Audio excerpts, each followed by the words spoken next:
One of the best ways to sort through your thoughts is by journaling. What's up YouTube? I'm Marissa Roxas. I'm a filmmaker from San Diego, California. Welcome to my channel. I make videos about my experiences as a Filipino queer female living her life in her 20s, and in this month of October I've committed to making a video every other day covering self-love and self-care practices. So today we're talking about journaling. So I think journaling is probably one of the best ways to release thoughts and feelings and just look at it in a more, objective way. So first, journaling helps you release all the thoughts that are going on in this brain of yours, and I'm sure you can agree is that when you are going through something that's tough and it's very easy to get caught up in your thoughts, sometimes just writing down every thought that comes through helps you look at, okay, where's your mind at? Where's your mind going? And picking out the thoughts that hold some truth and picking out the thoughts that are just ego and fear and doubt manifesting itself. And for those of you who don't know, I'm currently going through a healing process. I know I'm speaking very, confidently now and then, but just to let you know, I am 3 months into my healing process, so I'm a lot better than I was 3 months ago. You don't even know, it's night and day. But I even remember within the first 48 hours of what happened, I found myself journaling, and it was a very cathartic experience because I just found myself writing about the situation in almost a level-headed way, because again, I had so many thoughts about me not being good enough, or me being a failure, or all the what ifs, or I could have done this, I could have done that, or I shouldn't have done that. And obviously that is not a productive way of thinking, especially when those thoughts are just on a loop. So sitting down and just writing about, okay, this is what happened, this was my role in this situation, okay, yeah, these are the mistakes I made, but also kind of viewing it from a bigger picture and realizing that most things in life are not black and white. And again, journaling helped me see that, and even now, even though I'm in a clearer headspace and my heart doesn't feel as heavy, it still helps me remind myself that, you know what, again, life is so complicated and there's so many nuances that go into certain situations, especially when it's matters of the heart and it involves very intense feelings. It's very easy to get caught up in your ego and in fear and in doubt, and within all those thoughts you kind of forget your worth and you forget who you are at your core.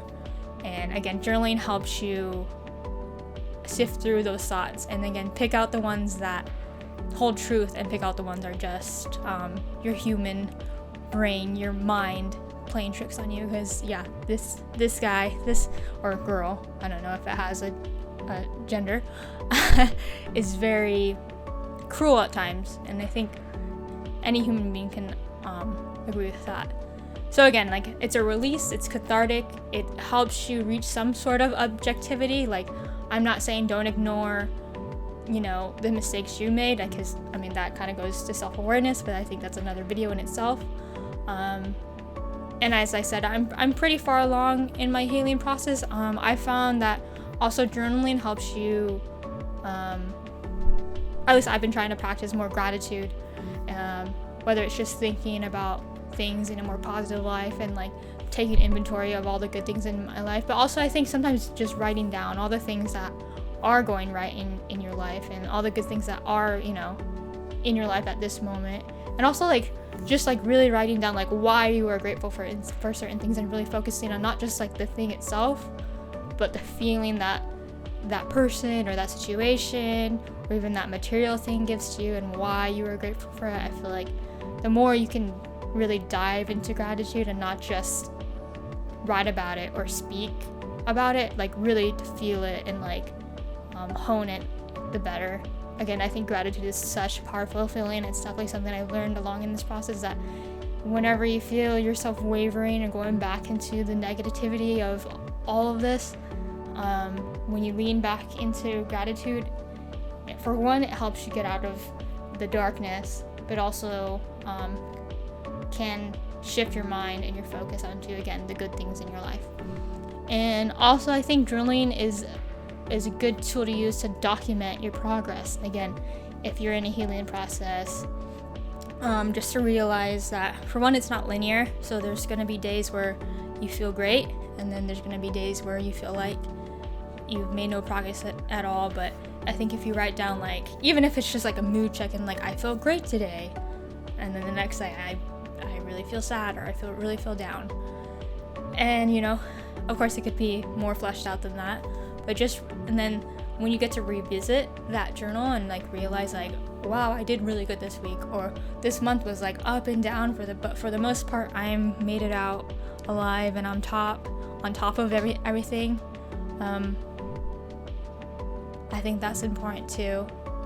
So yeah, more of the story is that I think journaling and like actually writing about your emotions and thoughts not only helps you make sense of them, because at times it really just doesn't make sense, and I know sometimes it's so easy to feel crazy when you're just stuck in here, but like getting it out, for one, releasing it, getting it out of your mind, is the first step. But actually being able to read it back and like understand, okay, this is where I was at on this day, and then trying to make sense of that from there, and then how to address those thoughts, address those feelings, and hopefully find better ways to overcome them or face them head on. Because I feel like what people don't talk about is that sometimes when your back is against the wall and you're in, you know, just a really rough time, the only way through it is to face it and like do the work that a lot of people like, do the work of facing, okay, why am I so afraid, or why am I so much in doubt,